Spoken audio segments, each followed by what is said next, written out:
Hey everybody, welcome back.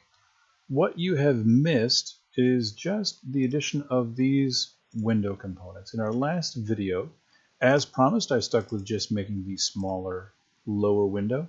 I've taken that lower window and I added it to the right side of the porch and to the left side of the porch. I created an upper window up at the top. We can see it's placed here, but we could probably duplicate it again.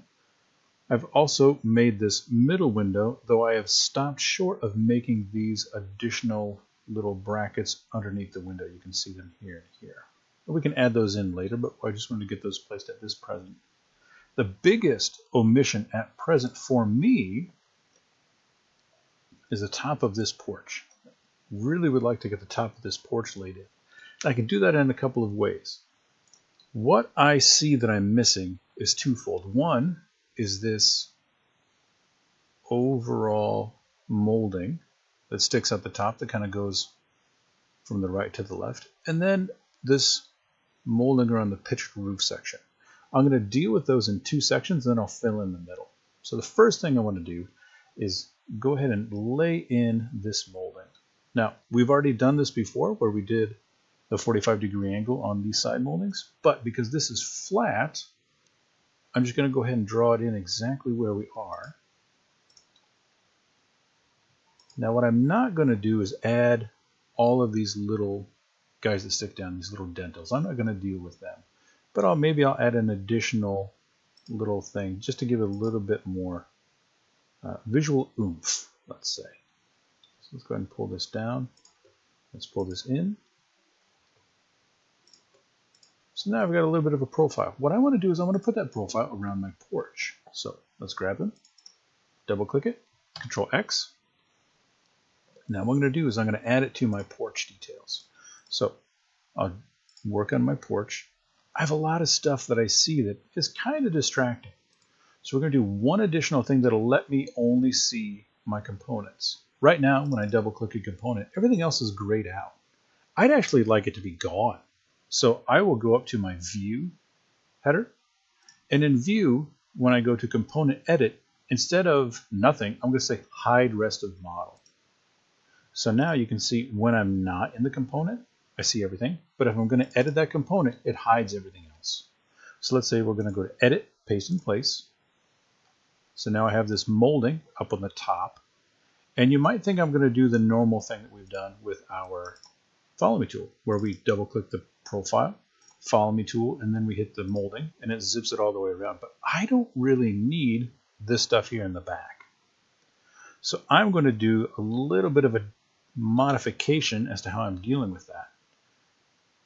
I can go ahead and I'll probably do this for you twice.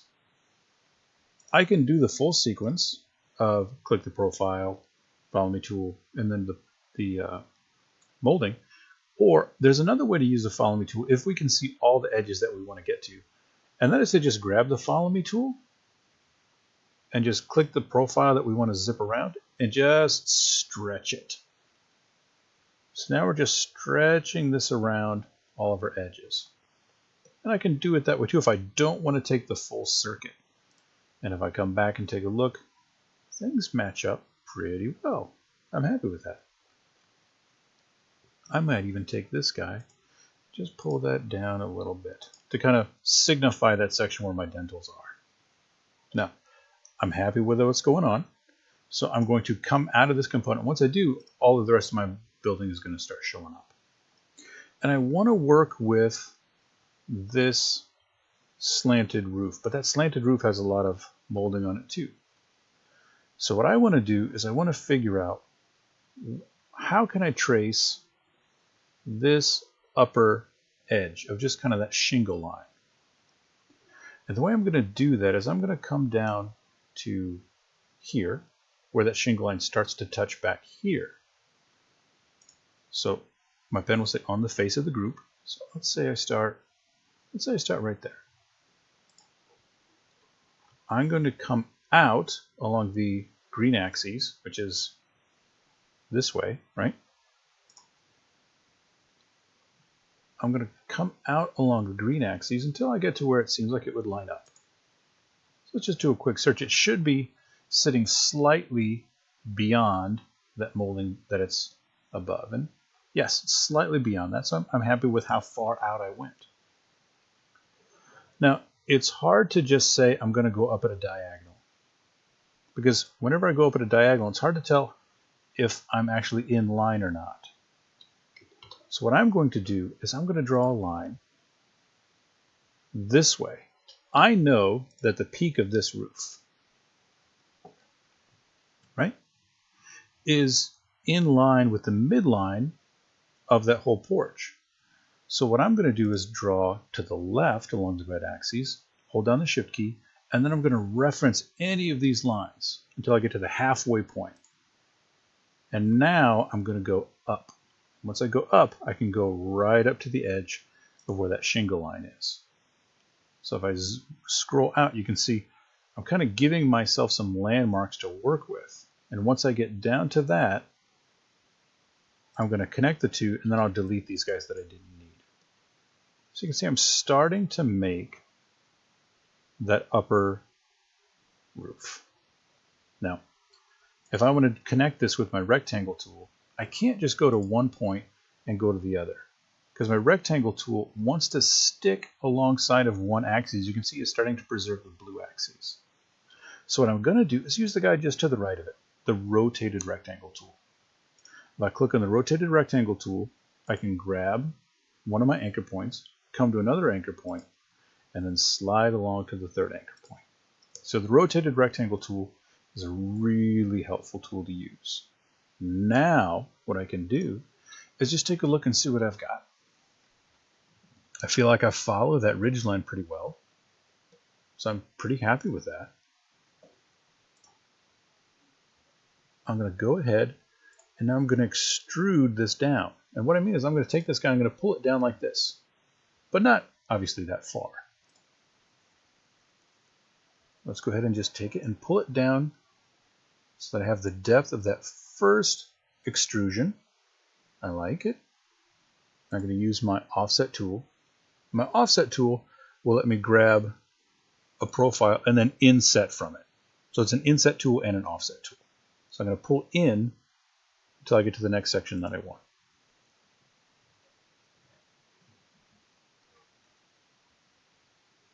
So let's say right about there looks okay. Let's pull that down. All right. Now let's go back in. Oh, you know what? Let's go in just a little bit more, one more time. Let's inset a little bit. And then we'll pull it down until we can see that break in the light.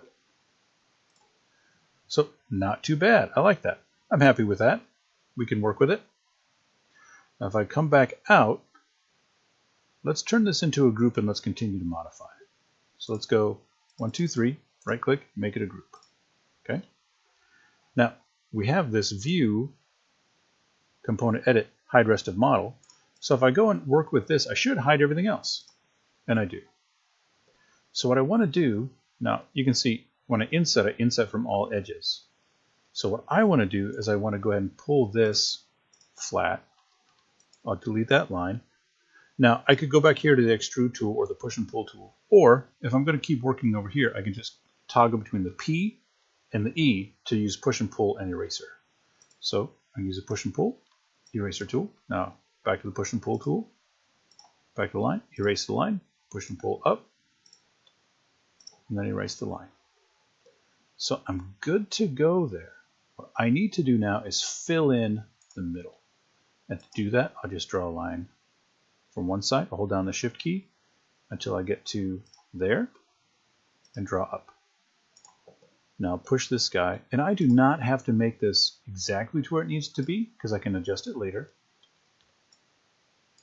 And I'll delete that line. And right now what I have is a solid that I can work with my solid tools on.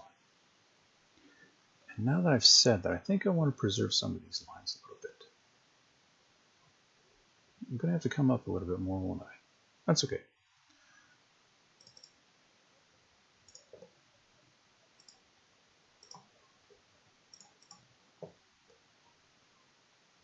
Yeah, I needed to come up maybe just a hair. Yep, let's see what we've got. So what I'm interested in doing is taking this guy and copying it across. So let's copy it. Now let's flip it, and we know we've done that before by scaling it until we get to -1. And now let's move it to where it lines up with the first one, and that is right there. And because of the way I modeled this, it should be a solid, which means I should be able to come to my solid tools and combine those two shapes into one solid shape, which is great. That's working for me. But see this gap here? We need to fix this gap. So what I'm going to do is do two things. I'm going to go into our porch component. I'm going to pull this guy up till it lines up. I can get rid of these lines now. We're good to go.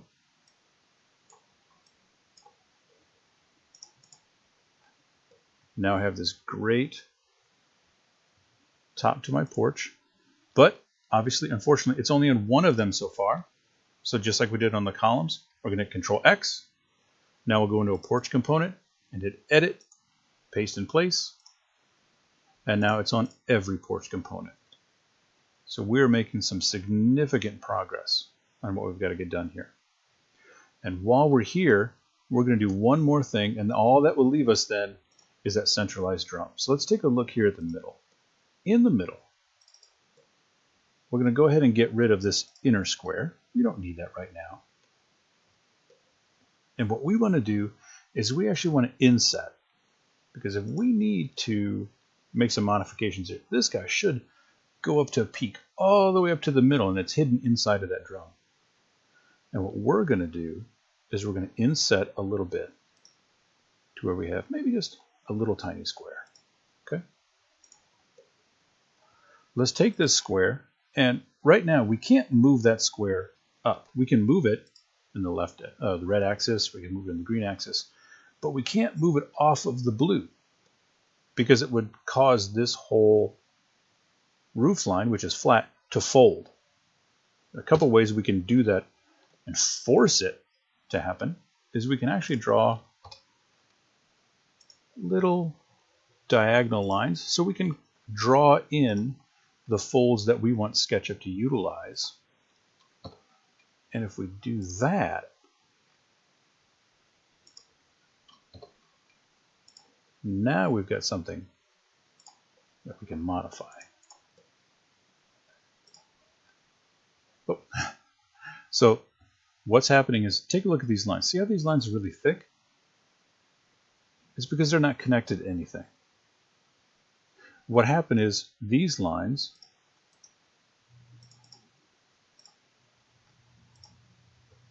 aren't connecting for some reason. Now I'm not sure why that is, but we'll just see what we can do with what we've got.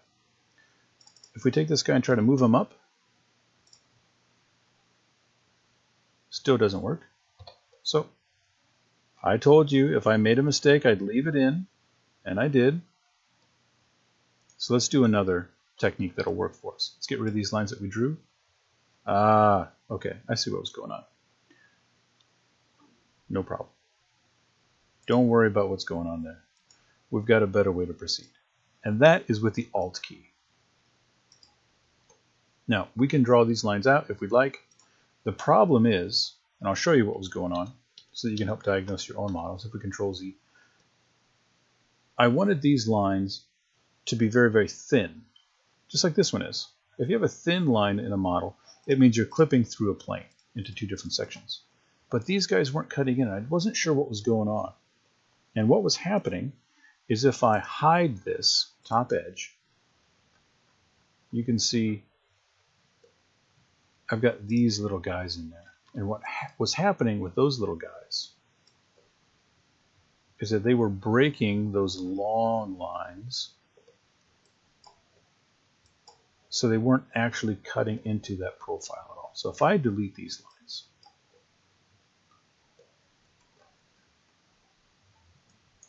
all right, now let's go back to Edit, Unhide, Last. Now if I come on in and I draw a line, see how it stayed thin? If I draw this guy without connecting it, He's thick because it's not splitting the plane all the way across. So what was happening is those little lines that were underneath the roof, they were just kind of throwing off my geometry, and it just wasn't lining up the way I wanted it to. So now that we figured out what was going on, and there, we'll leave that in because that might happen to you. That way you can maybe have a little bit of a better idea as how to diagnose what's happening. Is we're going to grab this guy, and now that we've drawn in the folds of our model, now we can actually pull him up, and it'll fold the roof for us. So let's go ahead and we'll pull him up. We're going to hold down the Shift key to lock onto the blue axes. We'll click our image again, and now all we need to do is we just need to go up and down until we slightly follow that ridge line. And if we follow that ridge line, what we should get is just a slight pitched roof. And just to confirm that that's what we're looking for, let's go ahead and bring in that one image that we had at the beginning of our exercise. Let's import an image. And you can see this is the building, and see how that roof line has that diagonal pitch. That's what we've drawn in here. So all we need to do now, according to our image, is go ahead and create this central drum. And once we get that done, we've created this whole model. Now, obviously, we can dress things up. We can put in the front door. We can put in the sides there. We can, there's always something more that you can add. There's always more detail. But once we put in that central drum, I think anybody that saw this would recognize which building we've done. So congratulations on making it this far. One more session. Well, 2 more sessions. 1 more session and we're done modeling, and then we just have 1 session of cleanup and we're done. So congratulations so far, and I'll see you in just a bit.